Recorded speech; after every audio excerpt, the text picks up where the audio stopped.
User Options. On the User Options tab, we can customize Burp's global options. The Connection subtab provides configuration options for handling authentication and proxies. On the second tab, we can configure TLS settings such as cipher suites and client certificates in case you need to do mutual authentication.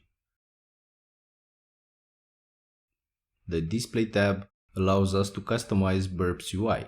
For example, you can change the font style. Last but not least, on the last subtab, we can customize keyboard shortcuts and a few other settings. Make sure to look at shortcuts and try to use them as much as possible, as they will greatly improve your workflow.